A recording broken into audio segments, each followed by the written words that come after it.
Hi everybody, Jo here again. Thanks so much for popping in.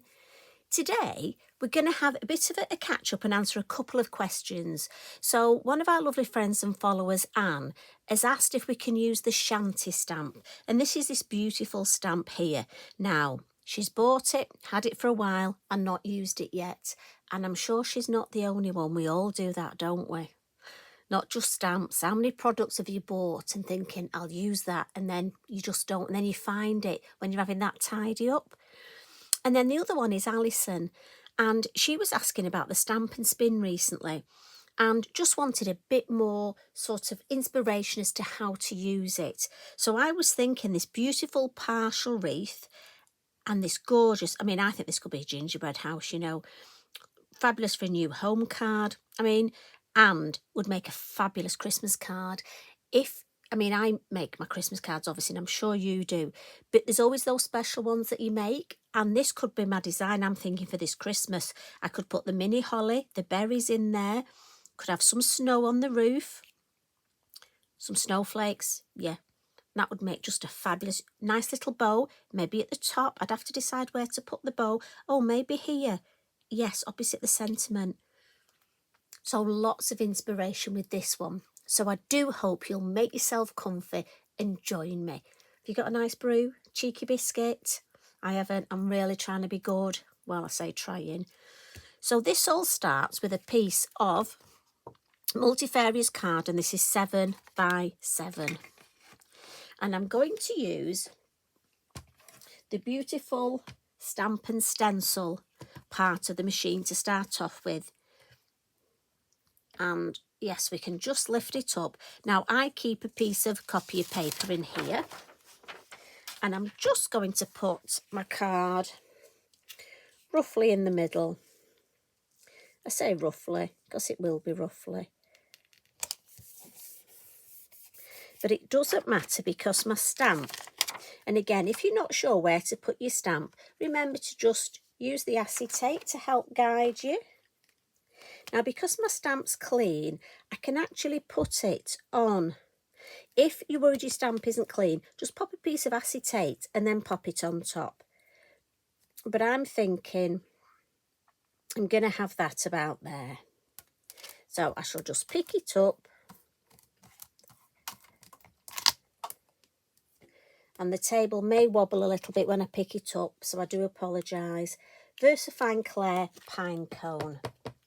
Now, again, this is quite a sizable stamp, but I'm inking it up properly. You know, I'm not just doing it half-hearted thinking I can stamp again. I want it to stamp as best as I can, but I do have that opportunity to ink up if I need. And we'll just bring it over.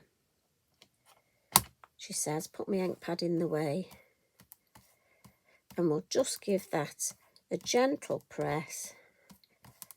Again, let that ink soak in. Don't be in a rush to pick it up. I know we can, but that's beautiful. No need to stamp it again. I'm happy with that.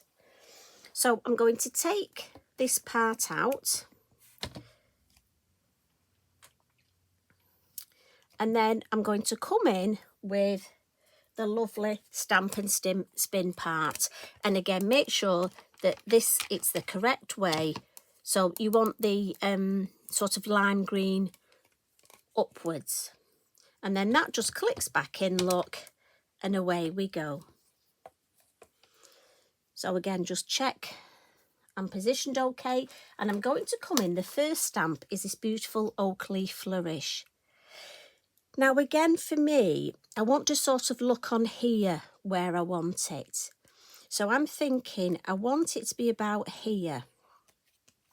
So a little tip for me, when I start off, I make sure that my stamp and spin has these, it's got some little dots on, and I have those positioned at 12, 3, 6 and 9, and I find that works well. I'm going to pick that up, and before I actually ink it up, I'm just going to move it to the top. Right, it's a bit too high there. So I'm just going to move it down a little at the top. Pick it up again, and this is just the way I do it, and see where it comes when it gets down here. Yeah, happy with that. So start off, make sure I'm in position there. And I'm going to keep with that pine cone for this. And I'm going to ink up the leaf, bring it over and stamp. Lift it up, and again you've got these gorgeous handles. Lift it up, check it's stamped, and then just move it round, and you can actually feel it. Mine has a bit of a sort of a back kick, but I can feel when it's ready. Just to ink up again. Lift it up, check it's stamped, but I want a second generation in the middle, so just by eye I'm going to move it back a little bit, lift it up, put it back to where it was, feel the next position, ink up. Now it's up to you. Some crafters ink up and then spin round, and to be honest, sometimes it just depends how I feel as to which way I do it. And again, I'm just going to do it by eye, come back about halfway, second generation. Now you may get a little bit of reflection, obviously just because of the perspex. Again, I do apologise, there's nothing I can do about that. But you see how you can quite speedily whiz your way round. Now if you wished, you could do them all first generation. I just like to include the second. And also for me, I just find I'm using up that ink that's left on the stamp.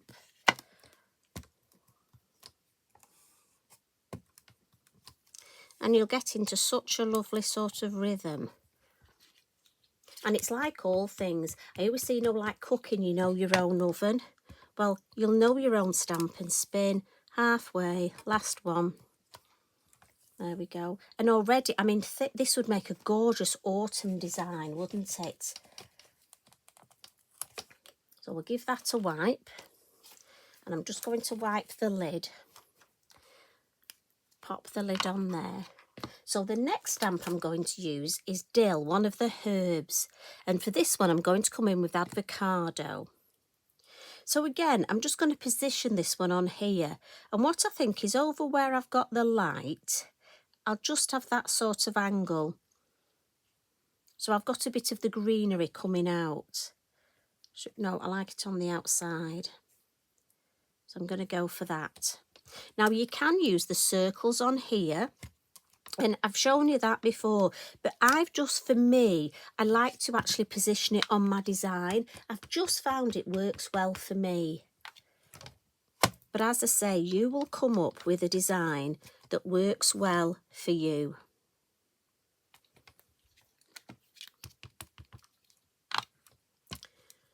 And it's all about getting in that rhythm and just literally turning, inking up, turning. This one I'm doing first generation for each one.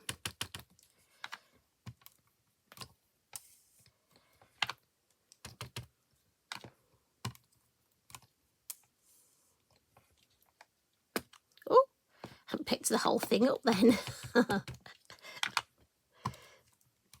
And do you know what? If you look through your stamps, you will discover you have got so many stamps that just work so well with this.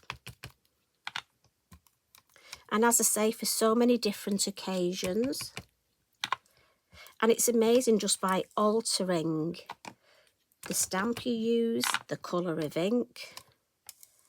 Right, one more I think, and we'll just stop there. I think that'll just finish off the design perfectly. Oh, actually, I think looking at it, I just need a little bit more there. You see how that looks a bit bare now, doesn't it? But no, not a problem. We can whiz round and do another one there. And what's funny about this is at each stage, I literally look at it and think, oh, I love that.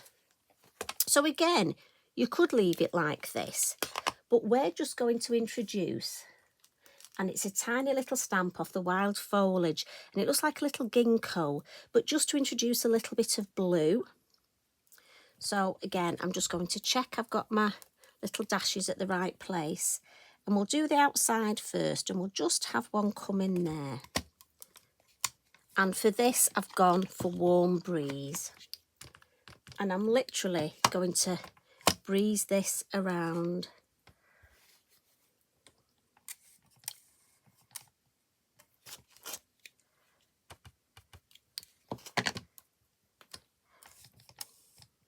So as I say, you can do 1 click, 2 clicks, but you certainly get to feel where it is. And after a while, you actually know the sort of how much movement to go around before inking up.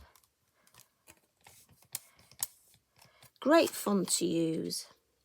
And if you've got dexterity problems, you know, I know a few of you have got in touch and said that you have.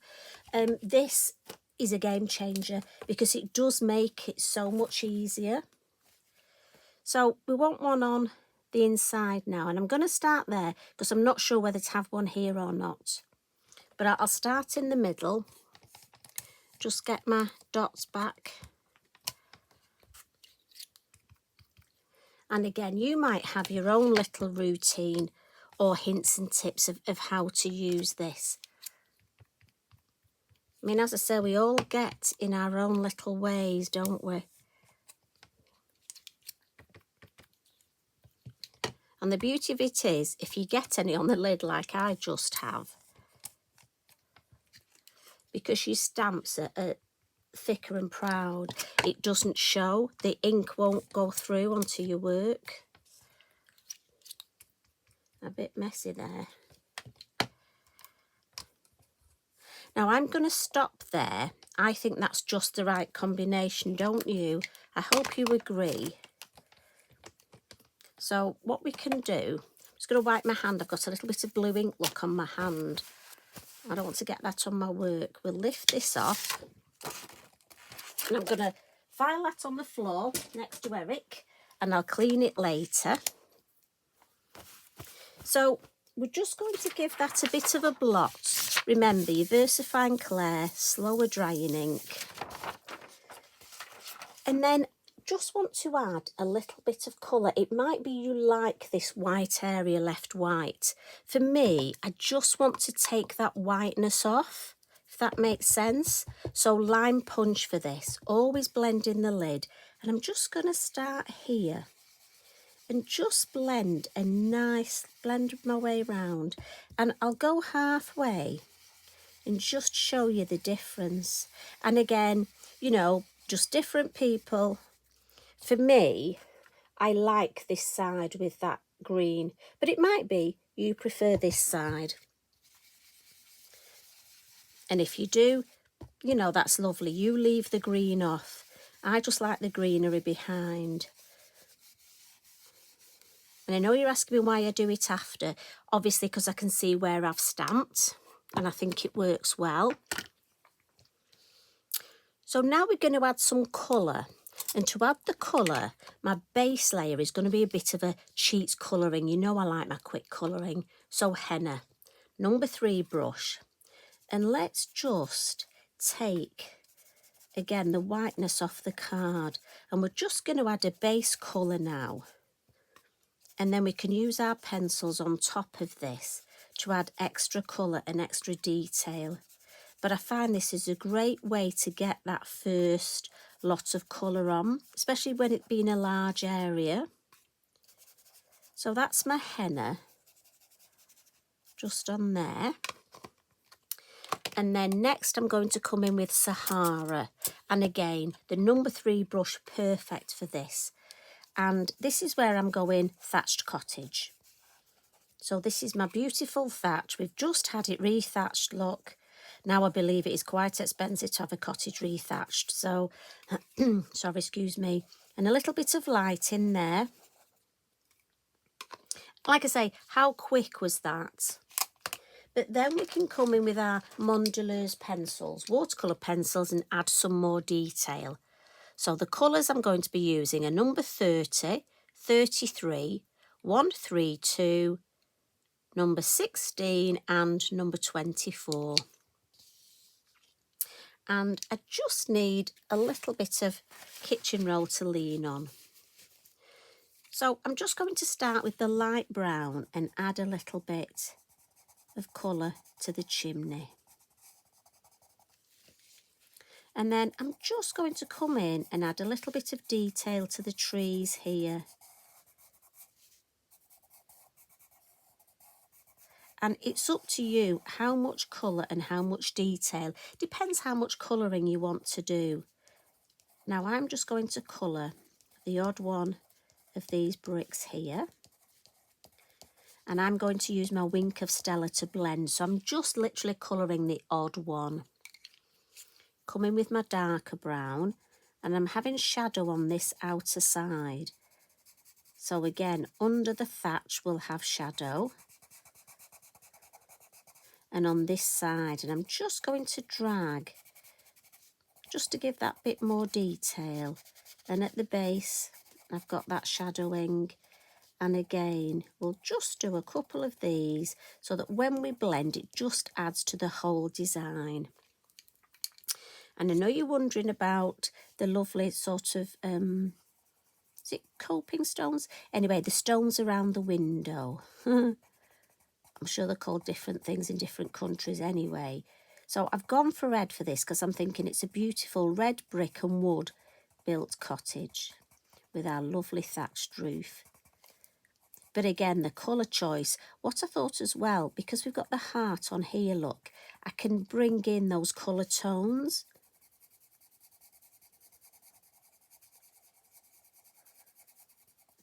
And I promise I'm not sticking my tongue out while I'm colouring in.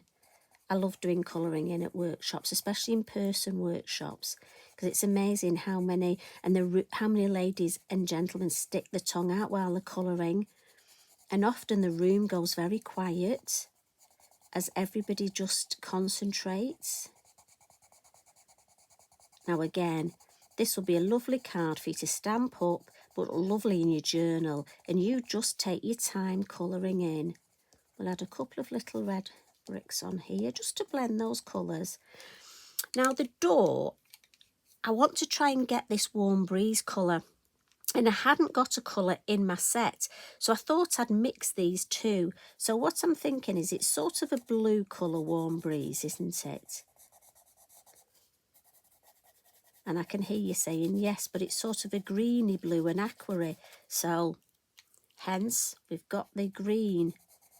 And we'll just put the two together. And don't worry, your colouring doesn't have to be perfect because, as I say, I'm going to come in and do that wink of colouring. But let's see if we can get anything to match that sort of colour. I think the tones are going to be pretty much there myself. So if we pop those down, and I'll start, and I'm just going to colour the yellow first. So you always start with your lightest colour. Just clean that. We'll go to the brown. And again, I'm just going to blend a little bit. And down. Oh, that really brings it out on the trees. And here it'll just blend that lovely colour. And look how bright it makes it. Now it could be you just want to use water, in which case just get your water brush and add the water. Now I'm going to come on to the red. I just love the Wink of Stella because it gives me that little bit of sparkle. But look how that red, if I lift it up, can you see the difference? This side to this. This is much deeper and vibrant. And again, I need to lean on my kitchen roll because I don't want to put marks on it. I don't want to do all this and then end up with marks. I need that emergency butterfly, you know, the one that I didn't really want on the card. And I think that colour's blended beautifully. I must have been really pleased with that. So clean that. Couple of little finishing tricks because we've got shadow down this side and I'm thinking there's a space here. So let's just come in with our moon mask. So I'll turn it round and just add the moon there. And for this one, we'll come in with Mermaid. Now, I don't want it very heavy, so hold it gently. Remember, tickle, a nice light touch and just tickle around that moon mask. Just to where our lovely Shanty House is. And then round this side take the moon mask off, turn it round, and yes, I just need a little bit more this side, but I'm not going over the green look. I'm just lightly filling that space. And I think that really finishes the design in that area. Last little bit, let's add some shade down at the bottom. So in we come with our lovely soft pastel pencils, and we're going for the dark brown and the black. And I'm just going to add some dark brown at the base, and then just blend that out. So we've got some shadowing, but also I want to have a bit of a path. So I'll come in with the black. And let's just do that combination of brown and black to give us shadow and almost that illusion that there's a bit of a path coming from the house just under that front door there. And because the moon is over here, it will just come this way. Biodegradable cotton bud, just a cotton bud. You can use your finger to smudge it. And I give that a blow. I don't want to wipe it with my hand because I can smudge it. And if I get it on here, I'll get it on the rest of the work. And, you know, we want to keep these bits white. So speaking of white, our lovely Signo Uniball, let's just add a couple of highlights. Just on the window, a couple on here, look. Just where it's going to catch. A couple on the stones. Just a couple on the wreath here, just on the ones that are near the moon. Don't want to overcook it, I just want a few to make it look nice. Maybe just a couple on here. And then my favourite, you know this, the yellow sparkle Posca. Now Tracy's drawn us these lovely dots, look. So I think that's perfect to add some yellow sparkle and maybe just have a few that come up a little bit. And here we've got them trailing down.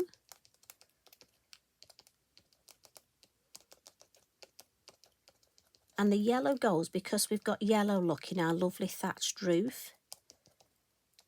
So you can add as many of these. I don't want to overcook it with these. I almost just want to enhance them. And finally, some lovely Stickles. So this is the Stardust, and again, you know mine can be a bit, it suffers from, did you hear that? A bit windy. So we'll pop it on my mat, and then I've just got an empty Wink of Stella. So this is one that I didn't put a refill in. So it's just an empty one, and it just means I can paint my Stickles on. And I can get it exactly where I want it. It won't spit at my work. And also it goes on a little bit finer. And this is good two ways. One thing, it'll dry quicker, but also it lasts longer. And I'm a bit thrifty, you see. I like my things to last longer. Get as much value for money as I can. And I'm just dotting that look exactly where I want it. Clean that up. And this, I don't need to clean it, just pop the lid on. It'll be perfect for next time. And look at that. I think that's such a lovely card. Now, we need a sentiment, so I'll try and be quick. You know, did a workshop recently and said to the ladies, we might make a card in 10 minutes, but do you know what? It might take me 20 just to decide what I'm going to put. On my original, I've put Once Upon a Time because I thought it was really, you know, Once Upon a Time. It's just the beginning of a lovely day in this beautiful house.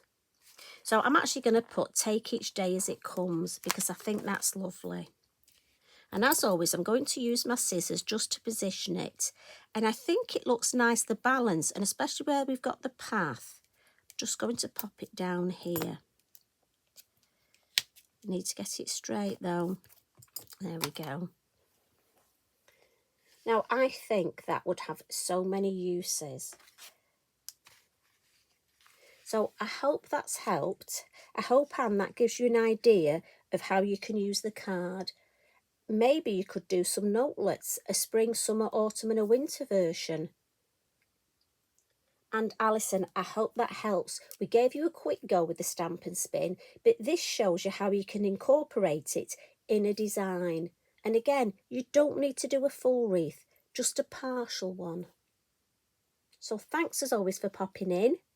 I'm off now, coffee in the garden with Eric. Oh, wouldn't it be lovely if you could join me? I'll see you again tomorrow. Love and hugs from me. Bye for now.